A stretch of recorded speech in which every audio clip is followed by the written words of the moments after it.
What is going on, Bigger Pockets family? This is Matt Faircloth coming at you guys live for our noon every week noon live here on Facebook, here on YouTube, for you guys to pick our brains to talk about real estate shop. I am having a phenomenal day so far. I hope you guys are too. What I want you guys to do is to engage in these conversations. These are great conversations that we have because a lot of what Bigger Pockets produces is for us to learn by hearing about people on the Bigger Pockets podcast or read articles that people write and everything like that. And that's all phenomenal. But we also want to create a two-way street. We want to get your questions answered so you guys can get on these forums and hear what we have to say. And also get your questions answered, write questions in so we can engage you guys live and answer your questions here on the air. So I'm super pumped about today's guest. And if you guys have listened in the past on this show, on this live show, I've had folks like Jay Scott. I had Ashley Wilson on last week, which is a phenomenal conversation. She blew everybody's mind, talk about multifamily, goal setting, finding deals, renovations, all that stuff. So if you guys missed those things, that's okay. Look back to the feed on YouTube and on Facebook, and you guys can watch those interviews with Jay Scott, with Chad Carson, with Amanda Hahn, with all kinds of great conversations we've had every Monday here at noon. So be here. Now, to get you guys warmed up, I want you guys to do me a favor. Tell me where you're from. I want to hear where all my people that are watching right now are watching from. I love hearing my international peeps, but national is good too. Here in the US, tell me, type it in. So wherever you're watching from right now, type it in the feed and I'll give you guys a shout out. And additionally, do me a favor. If you guys like what Bigger Pockets does, if you guys love what Bigger Pockets does, and if you guys love the community that we're building here at BiggerPockets.com, do us a favor and like this. Give it a thumbs up, because what that does is, hi, Erica in New York City, welcome. And hi, Gina. What you guys liking these videos does is it tells Facebook, it tells YouTube, hey, Facebook and YouTube, I like that. And that what that means is Facebook and YouTube says, hey, Erica from New York City likes this video. What if we showed it to more people? What if we broadcast this video and maybe more people would like it and more people would watch this video from Bigger Pockets? That's what Facebook tends to do.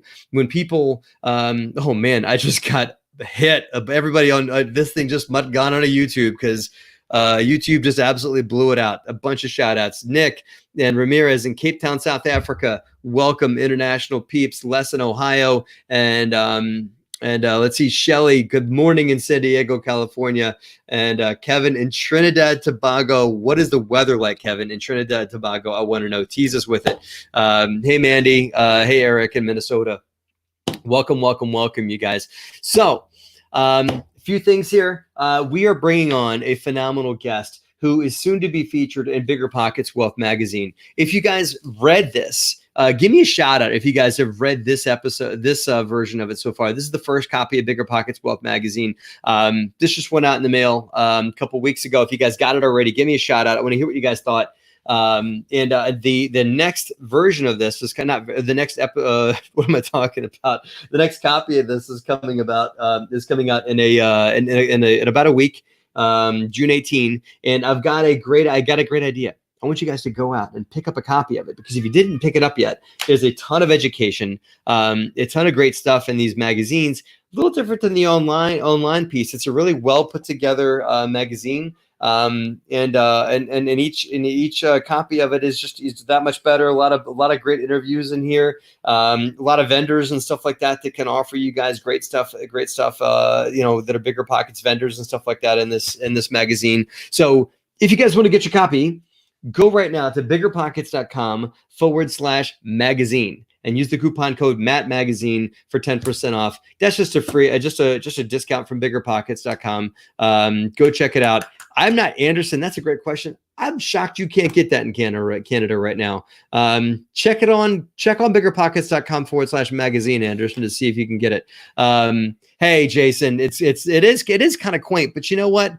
You gotta have, it's big, it feels nice. There's something to print. It is a little antiquated. It's a little throwback. It's a little nostalgic and stuff like that. Maybe I'm dating myself, but I think it's really cool to have print media, and I think that you don't see it as often as we should.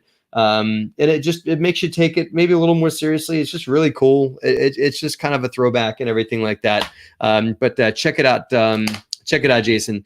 And good morning to all my people. And Gina, you can pick it up at biggerpockets.com/magazine and get 10% off by using that coupon code.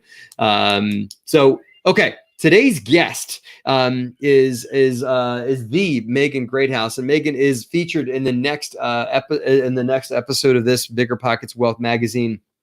Cannot wait to get her on the show here. And so, Megan, come on in. Welcome to the show today, and thank you so much for being here with us, Megan. Welcome. Thank you so much for having me. How's it going? Cool. I'm great, man. I cannot wait to read your feature in this magazine. This one's been a great one. I cannot wait to read your the version that's got you in here. So so welcome on board. Thank you. Cool. So, guys, we're going to jump in with Megan, but real quick, Megan, tell us how, oh man, you got fans. People are all excited about Megan here. Hey, Megan's here. Great. Cool. Thank you. Good stuff. So, Megan, for those of us that don't know you, apparently Anderson does. So, but aside from Anderson, tell us a little bit about you. Tell us all about yourself. Sure. Okay. So I'll try to do the short version. My name's Megan Greathouse. I was a military kid growing up. So funny to end up in real estate because growing up, we moved every 2 to 3 years and I think owned a house only once for 3 years in my whole childhood. And then I decided during college to join the Marine Corps as well. So I went to undergrad, got my degree, and then joined as an officer and was a public relations officer in the Marine Corps for 4 years. And that gave me a lot of great veteran benefits that I was able to put to use later. So I bought my first house with a VA loan. I went back for my MBA using the Yellow Ribbon program through the VA and my GI Bill benefits. And I ended up in a career in corporate marketing. And I actually really, really enjoyed that job. But, it was a traditional 9 to 5. And so when I had my first child in 2016, I had always been interested in real estate, but that's what really kind of turned my perspective into how do I get money working for me instead of me putting time in to make money and having to send my kid to daycare 40 to 50 hours a week. So by 2017, I had found BiggerPockets, and in June of that year, closed on my first 4 family. And ever since then, I've been doing as much as I can in real estate to be able to support my family and the lifestyle that I want with them. And I left my corporate job in January of 2019. So now instead of having 5 days of work every week and 2 days on the weekend home with my kids, I now have 2 kids. I have 2 to 3 days during the week that I have childcare and I'm working on my real estate, and the rest of the week I spend with my kids. So awesome. I am all about that lifestyle business and that balance and making real estate work for you. Yes. I love that. Thank you, Megan. So guys, you guys watching, keep pumping. I've got a few questions in here already, but keep pumping those questions in. I will throw those over to Megan and we'll get your questions answered. And while they're typing in their questions, Megan, I want to just compliment you on something, because I think that a lot of people that get into real estate will say things like, well, I want cash flow. I want to be a millionaire. I want to make lots of money. Those kind of, which is all good. Money's great. Money's a great tool to get done what you want to get done in life. But really what real estate can yield us is quality of life. And I think that you spoke very well about that. And I want to highlight and underscore the quality of life that real estate can give, aside from cash flow. Yes, it can pay you well. Yes, it can be lucrative. And yes, it can be good wealth building and a good legacy asset to hand down to family and those kinds of things, which is all great. But real estate also gives you the ability to just live life well, doesn't it? It does. Yeah. Absolutely. Yeah. Okay. Because what it gives you is ownership of time. That's what I found. Is that it gives you your time back, not because it just lets you make, tons and tons of money so you can go and buy Ferraris and live in an enormous house or whatever. It may not give you that, but it may give you, it can give you your time back. Yep. Right. Well, give me an example. Again, you're, mother of 2, in that, give me like one example of how real estate has given you, like something that you maybe wouldn't have been able to do with a day job with kids in daycare all day. Tell me a brief story. Sure. Actually, so I'll use the map behind me as inspiration. I love travel. I grew up traveling a lot as a military kid. And in December of 2019, we were going on a big family trip to see Christmas markets in Europe. And it was a 2-week trip. And if I had been at, my regular job, I would have been putting in for PTO. I wouldn't have been able to keep on top of any projects. Not that I'd want to be working over there, but, you have to just you're taking time away. You just can't even engage with what's going on there, which is fine. But that's why most companies only give you a certain amount of PTO per year, right? While I was on that trip, I was getting notifications on my phone of rents coming in because we were there from December 1st through 15th. And I was just seeing those emails come in. I use Tenant Cloud as my property management portal. And I was just seeing those Tenant Cloud emails come in. Boop, this person is paid. Boop, this person is paid. Boop, this person is paid. And I think there was like one maintenance request that came through during that time. It came through Tenant Cloud. I checked my email once a day just to make sure there were no fires to put out. When it came through, I was able to forward it to my handyman and then hands off and let him take it for me. So it was amazing. I got to spend 2 weeks with my family at the Christmas markets. It was a little ambitious of a trip because we had a 3-year-old and a 3-month-old, but we had a blast. And my business was still running and still paying me while I was gone. No PTO needed, no boss to approve my time away. I want to compliment again, and I'll just let you compliment or just comment on this further. A lot of people out there would say, "Oh, I have a 3-year-old and a 3-month-old. I can't do it." And so you found a way to make these things happen. What would you say to somebody who's out there in I can't mode? I can't quit my job. I can't invest in real estate, or whatever it is, I can't. It seems like you've gotten beyond that and you're kind of doing the I can side of it. So what would you say to someone who's maybe stuck and maybe wants to acknowledge that they might be stuck in a little bit and say they see other people like yourself doing things like going to, I get with COVID, maybe not going to Europe today, but talking about living life beyond your comfort zone a little bit, because it must have been slightly uncomfortable, if not a lot uncomfortable, but you did it anyway. So what would you say to somebody who's I can'ting about those kinds of things? Yeah, I think when you're in that I can't mode, what you're thinking about is the worst case scenario. And you're thinking about all the scary things that can happen. And, well, if I do this and X, Y, and Z goes wrong, then what? I think people very rarely turn that around and ask themselves, what are the great things that could happen that I'm missing if I don't take this opportunity? What are the things that, what are the ways my life will get better? And the things that I can build for my family long term if I go ahead and take this uncomfortable jump. And I think that's really important. And some, at a very tactical level, some of it is saying, hey, loan officer, who I've worked with for 4 or 5 years now, I'm thinking of leaving my job. We'd go down to one income. How does this change my ability to, be approved for more loans? And that was a tactical conversation that I had with someone on my team before I left my job. We actually sat down, we went through all my rents. She says, we haven't taken any of your rents into consideration yet because you had 2 full-time jobs. Here's what it looks like if we do. So even little things like that helped me see how even without my income, we can continue to invest, continue to have the lifestyle we want, and build the things we want for our family. Sweet. I love that. So a few folks have just thrown out there, just to hear a little bit more. Did you own real estate when you quit? Did you have rental real estate when you quit your job? Yes, we did. How many units did you guys have at that point? We had 6 units at that point. We were getting ready to get our 7th and 8th unit at that point. Okay. Got it. Yep. With a low or no money down VA loans, the first initial? Most of those, so our very first rental was a home we lived in first and then rented when we moved. So we used a VA loan when we bought that to live in. And then when we moved, we kept it as a rental. Since then, the small multifamilies we've purchased, since we haven't lived there, which is one of the conditions for a VA loan, we've just used traditional, conventional 30-year fixed loans from a local mortgage company. Okay. Yep. Got it. So that was a property you lived in. VA. Can you tell the audience briefly what a VA loan is? Because I know what it is, but I want to make sure everybody's listening.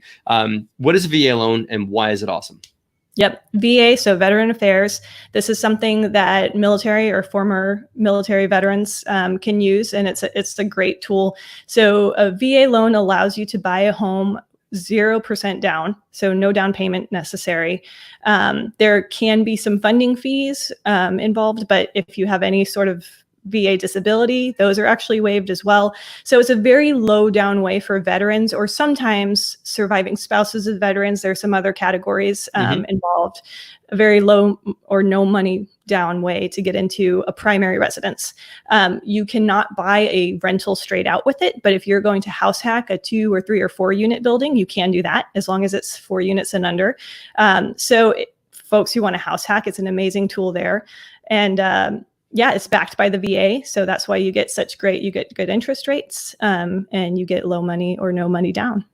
Okay, cool. Good stuff. Because there's some folks that are investing. I've got NYC for you and me that's made a few comments about, a lot of things we've talked about today are not possible in places like New York City and stuff like that because of things like rent freezes and that. So my company invests in, North Carolina, Kentucky, Pennsylvania, New Jersey.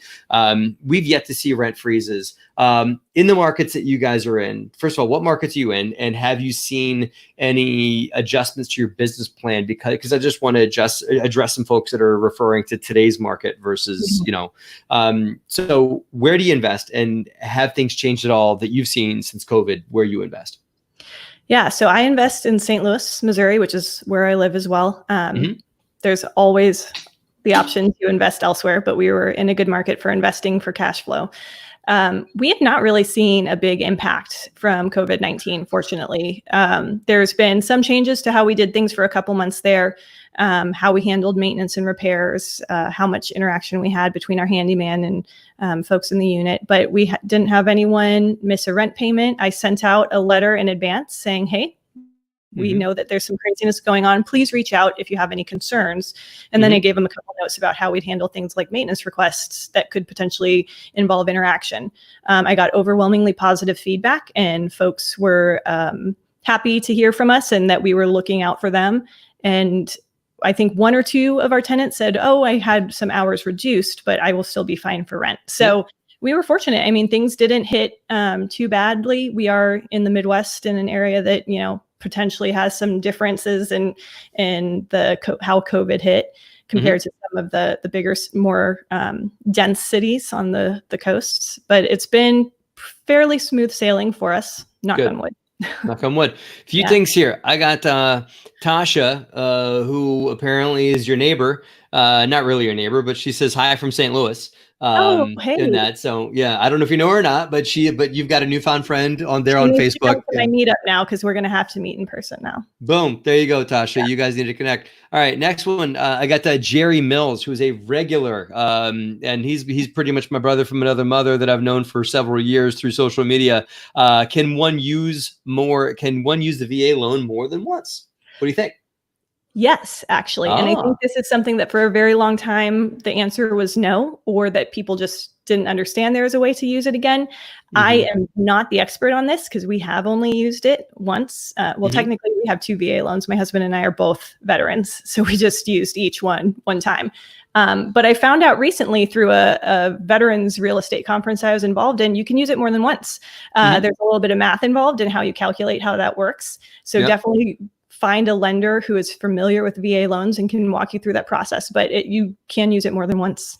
That's how loan officers earn their keep, man, is that they help you navigate these things and that. So that's great to know. It is a phenomenal thank you back to those that served our country, as you guys did, you and your husband. And I think it's something that if you did serve our country, it's something that you guys should definitely be leveraging, because it's about the best money you can get, that's out there. So changing gears, Nick over there on YouTube. Welcome, Nick. What systems do you have in place that helps your business flow best? So give us some tips, man. You kind of strike me as a systems analyst kind of person, like pretty, right? So I'll bet you got some good ones, man. Give them to us. What do you got? Yeah, thank you for asking. So first of all, when I used property management when I was still working full-time. I had about 1.5 years, 2 years when I was investing and also working full-time. So when I was getting ready to transition to self-management, because I was leaving my full-time job and I really wanted to be in the details and know what was happening with my rentals, I'm going to go ahead and give a plug for it. Heather and Brandon Turner's The Book on Managing Rental Properties. I read through this and created like an SOP for my business as I did it. It was like one of those things after my daughter went to bed at night, I was reading and taking notes and creating checklists for myself. That's so awesome. I knew when a tenant turns over, this is what happens. When we're buying a new property, this is what happens. When we're renovating, this is what happens. So you've got to create those checklists so that you're not spending a ton of brain energy every time you do something that you've done 3 times in the past, but trying to remember what are those steps steps? What did I miss? I feel like there's something I missed. Yeah. So have those checklists in place. And then I love online systems for helping me keep things organized and electronic as much as possible. I work from a home office and I don't really want to have to run all over town if I can avoid it. So I use Tenant Cloud, which is where I have my tenant, their portal. That's where they pay their rent. That's where they put in their maintenance requests. I can e-sign leases with them on there. I can get them through the entire new tenants. I can get them through the entire application and screening process on Tenant Cloud. And there are a few different portals like that. I think Cozy is another one that I've heard people talk about. But Tenant Cloud has been the one that I use. And then for anything that you can't do online and you're not willing to go do yourself, leverage good people. So I have a really great leasing agent that I work with when it's time to release a unit, because I don't want to go and do showings when I could be at home with my kids. There you go. Right. Yeah. Right. And we've done a lot of our showings online now, meaning like, I can do a digital showing. This article's on BiggerPockets.com that I wrote for BP that you guys can check out by going to BiggerPockets to the BiggerPockets blog about how we've had our rents or leases have gone up. Our lease rates increased during COVID because we want 100% social distancing approved showings right after COVID came out. Started happening, and unfortunately, right? So we just did digital showing with a phone, put it on Instagram. Tenant can show the property to themselves using a Show Mojo box or using Rently box. Have you tried those yet? I haven't. It's the best. So you put a box on the unit. Tenant has to give their credit card and driver's license to a third-party carrier that validates those things. They give them the code. You don't have to do any of that stuff. They give them the code to open the box, and the box is that code only works on that box for like a half an hour, right? Okay. Then they can show it to themselves. If they do any damage, if they don't lock the door, whatever it is, you don't got their credit card, and they've already validated that credit card works, and you have their driver's license. So if they decide to do something really stupid, you actually have their driver's license with their information, and those things have already been vetted before they got the code to the door. That's awesome. Pretty cool, huh? Yeah. There you go. So you haven't had any issues with that too. It's been smooth sailing with that process. Yep. Oh, it's great. Well, yeah, it's been phenomenal. It's been even better then because people are more comfortable with that, knowing they can show themselves and not have to deal with another human, to have to wear a mask, whatever it is. I mean, the crazy world we're in will end soon, and hopefully we can, get back to, doing things with leasing agents and all that. But guess what? You have to pay the leasing agent. Then you don't have to, or if you're doing your showings yourself, you don't have to go out there and get stood up. Because I used to do a lot of showings myself back in the day. And you had a 50-50 shot of the tenant of the prospect showing up for the showing because they might have gone to see another apartment before yours, leased that one, and said, "Oh, I guess I don't need to go see Matt at his apartment." So they didn't bother to call Matt either. They just let Matt stand there, Yeah. Rude. Yeah. What are you gonna do? Okay, a few things. So hold that book up again because I want to just say something. There are phenomenal books out there. The BiggerPockets is available. That's a great book. It's an Amazon bestseller as well. So after you go to BiggerPockets.com/store and pick up a copy of that book right there, the book on managing rental properties. And when you see Brandon in about a half an hour, let him know that tell him he owes me a thank you because I mentioned him in Heather's book. But after that, go to BiggerPockets.com/magazine and subscribe to this guy right here, BiggerPockets Wealth Magazine, which you guys can get a copy of by just going to BiggerPockets.com/magazine. Get 10% off by typing in the words Matt Magazine, and that is not case sensitive. And order that by June 18. You need to do that because that's when that's when the copy of this comes out that features Megan. So, yay! So other very, very cool investors. What's that? I said me and 9 or 10 other very cool investors, I think, are in that article. So it's not. Well, they're not here now, are they? Right. You and then them. Right. Let's say it that way. Okay. All right. Cool. So good stuff. Go BiggerPockets.com/magazine to pick that up. Okay. Adrian on YouTube. Welcome, Adrian.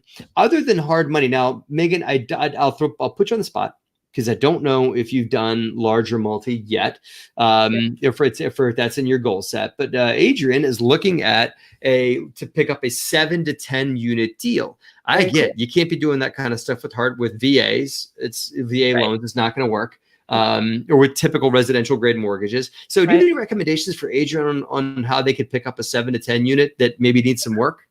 Yeah. So you're in luck because that's my next project. I'm looking at a 16 plus unit. Woo-hoo! So that's what I'm working on lately. Good It's job. exciting Awesome. to scale faster through something Okay. like that. And so I've been looking at some similar things. I think, hard money is an option. There's also private money, which I would say is separate from hard money. I think of hard money as some of the companies that they have kind of higher rates. They've got points that they charge. They're a little more, there's more of a system built. Private money is probably someone who likes to invest in real estate without doing the work themselves. I have a private money lender I've worked with who he doesn't charge points. He's got a flat rate that he generally charges, and he's very easy to work with. It's a much more simple process. If you're interested in partnering, you can bring in a silent money partner, which is kind of similar to the private money lender, except they're getting a piece of equity instead of holding debt.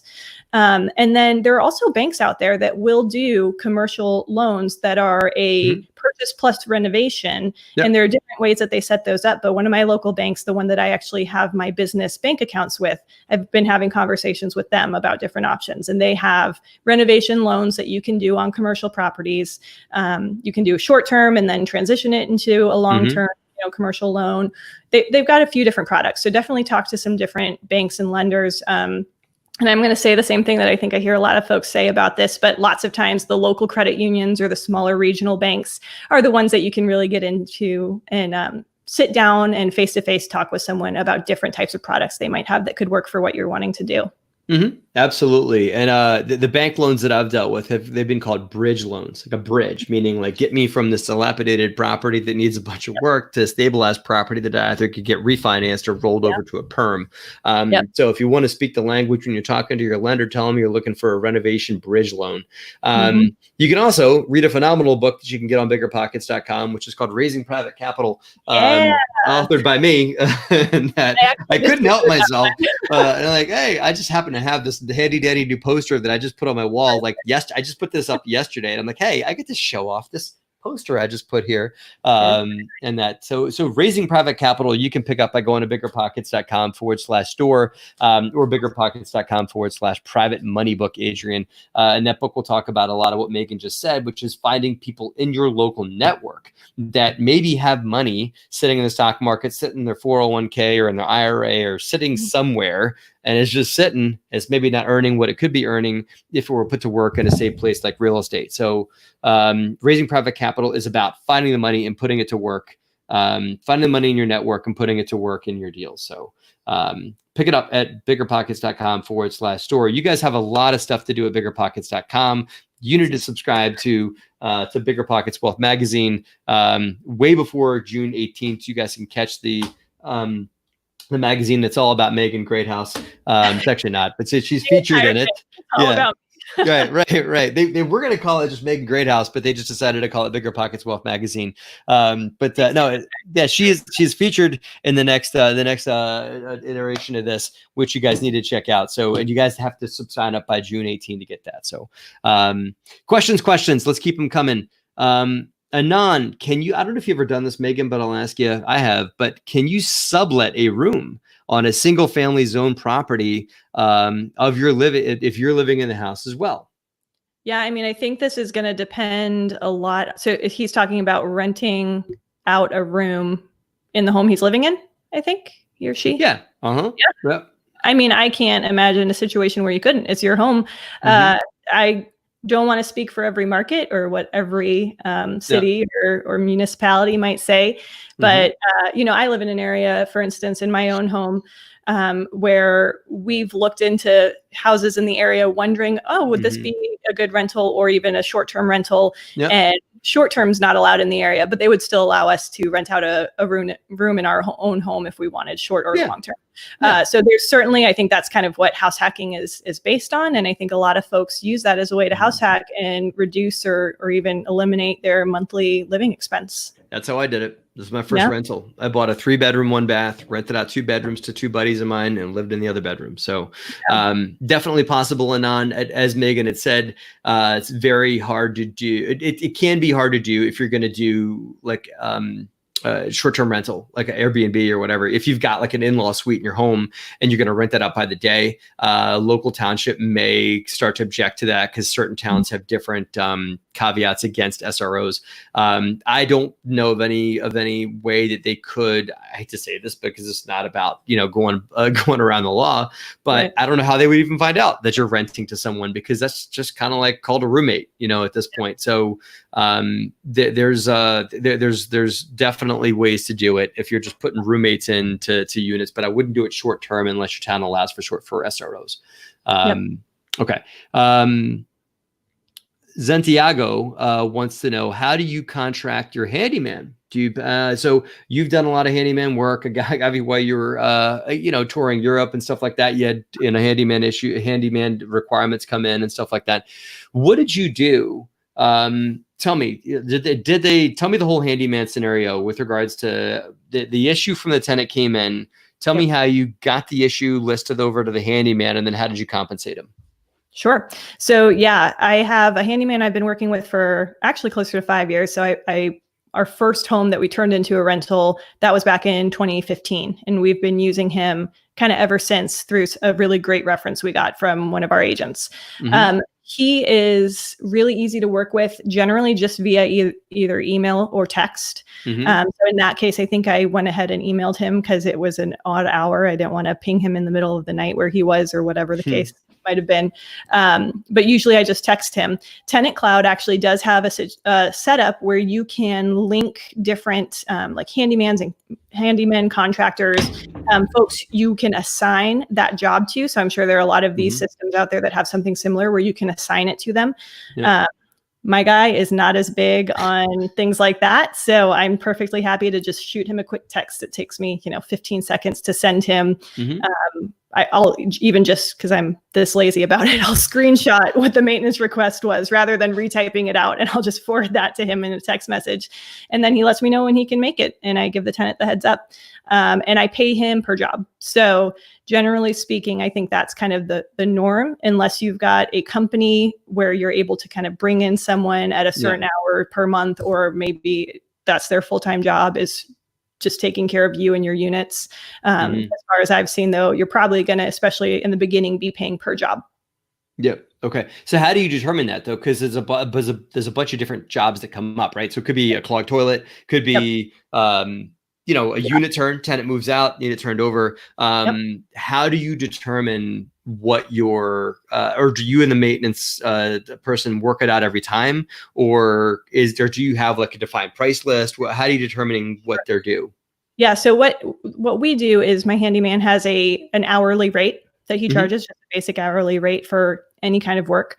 The first hour is a slightly higher rate because it includes kind of the driving to and from, the trip charge, going to the store to get any supplies needed. And then there's a lower hourly rate after that. So I know exactly what to expect. And he'll kind of give me the heads up if it's a bigger project on, I think this is how many hours it's going to take. And I think this is what the materials will cost, because then he'll also buy the materials and give me the receipt for that, and I pay for him for the materials involved.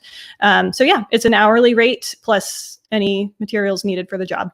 Okay, good. So you kind of figure this is going to be about 3 hours, which is going to cost you X or whatever. Okay, good stuff. That's great. And I think that by the hour is good. If you can get a maintenance person to agree to it, because if you don't do that, then they're going to have to go look at it, figure out what they're going to charge you, call you with a price, you haggle, or you say yes, and go back and forth and all that. And you get find somebody who's you like and trust, that's not going to overcharge. I think that's been a win for us too. So, let's see, Randy, real quick. I know you had said this before, but I didn't recall what it is, so I can't just spit it out. Randy wanted to know what CRM you're using, and that. So I mean, I don't even use a CRM in terms of like a Podio or something like that. It's just all in Tenant Cloud. So Tenant Cloud is the property management system online portal that I use. And that's where all my tenant information is, and how I get in touch with them primarily. I can send them notices through that. They can send me maintenance requests through that.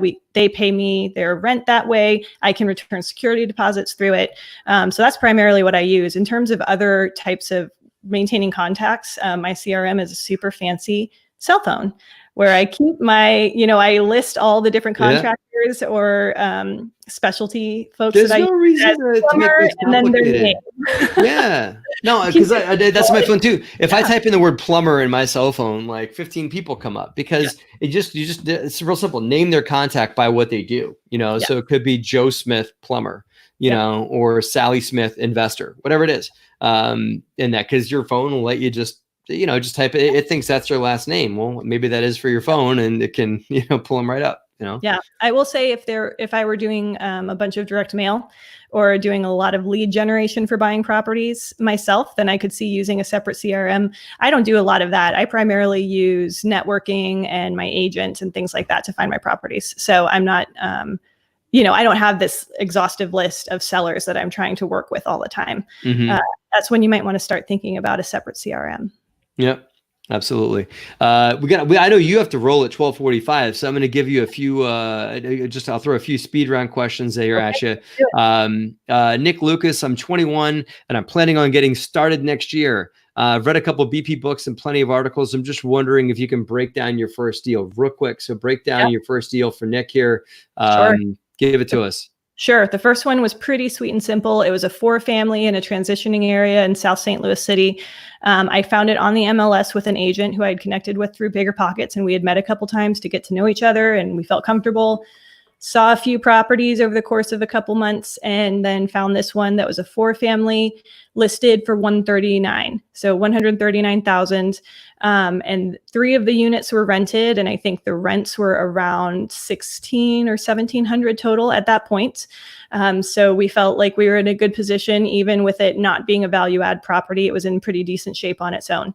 So I did a very traditional 25% down, 30-year fixed mortgage with my lender who had loaned to me on my primary residence. And while I was in that closing, I said, would you lend on rental properties? And they said, yes. So I already had been working with them on this, 25% down. And I think I set aside about $10K to put into just the different things that I thought could pop up if buildings in St. Louis City are a little older.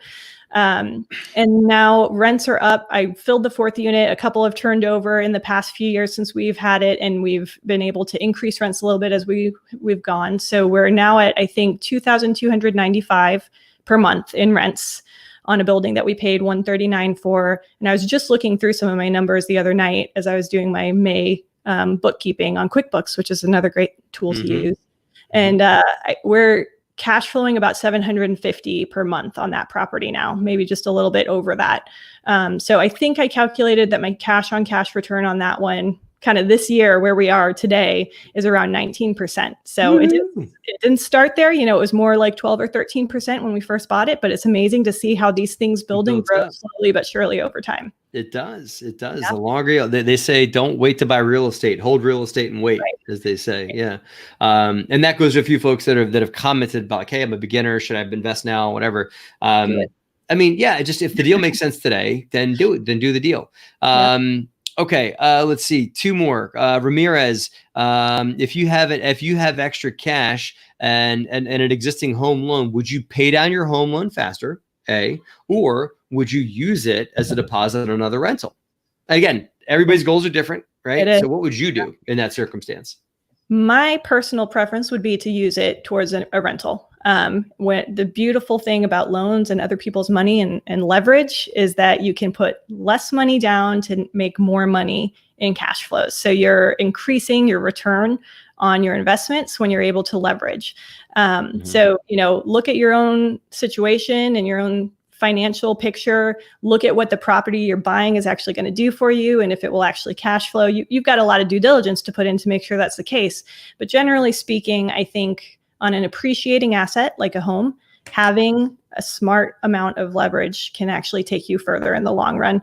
I could see a point down the road where I'd prefer to just kind of wipe out loans. But right now, when I'm wanting to grow and build a bit of a legacy for my kids, I would be putting money towards another rental for sure. Cool. Okay. And there's a ton more questions, but I got one more follow up, and then I'll tell folks, I'll give folks the good news and what we're going to do with all these questions that didn't get answered. Because Megan's going to be awesome. I know she's going to agree to it. So Santiago said, a follow up question: how did you find that handyman that you trusted? So you got a handyman that's doing work for you now. Mm-hmm. Got it. How'd you find that person? So I found that person through that first single family that I owned and turned into a rental. We eventually decided, hey, we know we like this now, but we like small multifamily even better than single family. So we were fixing it up to sell it. Mm-hmm. And the agent that I was working with said, hey, here are the things I think you should do. And I've got a great handyman you could work with. So I got a referral from an agent who has been in the game for a while. And he invests himself and does great work. And we got to see how he did on this home that we were doing some fixes on before we sold it. We actually did a walkthrough at one point and noticed something that seemed off, and we emailed him, and he just had such a great response. Oh, I'm so sorry. I completely missed that. I'll be back tomorrow. No big deal. Didn't charge us extra. So we had a really great initial experience with him. And then I went ahead and reached out and had the conversation. Hey, I've got a few rentals and we're planning to build. Could we keep working together? Can we keep this relationship going? And it worked out. So it was a referral. It was an opportunity to work with him on something before we really dove in. And then it's just been ongoing communication since then. And I actually refer him to other people all the time. I think he really values that, because there are some months, the beauty of real estate, some months where I don't really have anything for him to do. That's kind of nice for me, but I still want him to be taken care of. So I suggest him to people all the time as well. That's awesome. That's awesome. And I think that's great. Referrals are a great place to start. I mean, you can try sites, websites and stuff like that can connect you to handy folks. But I think referrals are about the best way you can go if you can find them. So we need to let you go. And that's because Megan is about to be on the BiggerPockets podcast, man. Wow. Yay. Cool. This is just like my podcasting day or my interview day. You just block the day out. Right. Yep. Yeah. Just after this is all over, just get your husband to start asking you questions. Like, just keep interviewing. This is great. Right. Right. Tell the kids to ask mommy questions after this. Right. Well, listen, one more time, Megan will be featured in the next version of the next issue of BiggerPockets Wealth Magazine. So pick up your copy by going to BiggerPockets.com/magazine right now. Use the coupon code MattMagazine to get 10% off. Oh, you guys owe it to yourself. It's a great magazine. It's really cool that it's actually just a really nicely well packaged magazine, and I look forward to reading the article, the version of it that's got you in it, Megan, and I really look forward to seeing that. So if folks want to reach out to you, Megan, how do they do that? And then I've got a big ask to help everybody out here. Okay, so tell me how folks get a hold of you, and then I'll make my big ask for all of our audience here. Sure. So a few ways. I am on BiggerPockets. I'm very active on there, so you can always message me there. You can find me on Instagram, and I am constantly messaging with people there too, at Part-Time Empire. So that's ParTimeEmpire. Kind of encapsulates what I'm trying to do here. And finally, you can email me, Megan@greathouses-stl.com. MEGAN is how you spell my first name. Megan at greathouses-stl.com. Greathouses-stl.com. Greathouses-stl.com. Awesome. So Megan, thank you for being here. Now, here's my big ask. Okay. There's been a ton of folks that have asked a lot of really great questions on here. And for those of you guys that are watching that didn't get your question answered, I apologize I didn't ask your question live, but I've got an even better offer here to Megan if she'll take me up on it. Megan, I know you're going to be preoccupied in about 10 minutes here, but would you be willing to go onto BiggerPockets YouTube page and BiggerPockets Facebook page at some point today, a couple hours from now, whatever, and just jump on here and let your fingers do the talking and just answer some of these questions that these are really great questions that some of these folks have asked. Would you be open to just giving some more of your wisdom and knowledge to some of these folks here on BiggerPockets Facebook page and BiggerPockets YouTube page? Yes, okay, I absolutely will. Awesome. Easy.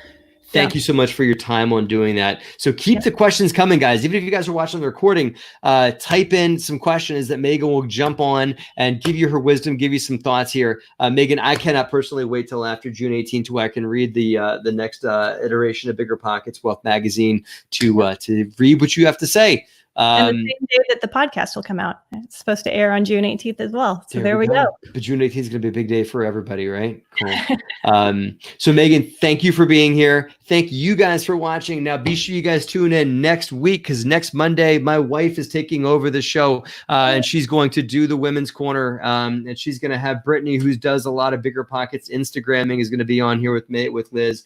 She might have some other guests on here with her as well. So be sure you guys tune in for that. I cannot wait for that one. That's going to be awesome. I'll be watching that one from the living room with our kids. And I'm always here for you guys every Monday at noon. Either me or Liz are going to be here for you guys. Great stuff. This has been one of my favorite episodes. I really appreciate you being here. Guys, thanks for watching. We'll see you again soon. Thank you so much. It was good to see you.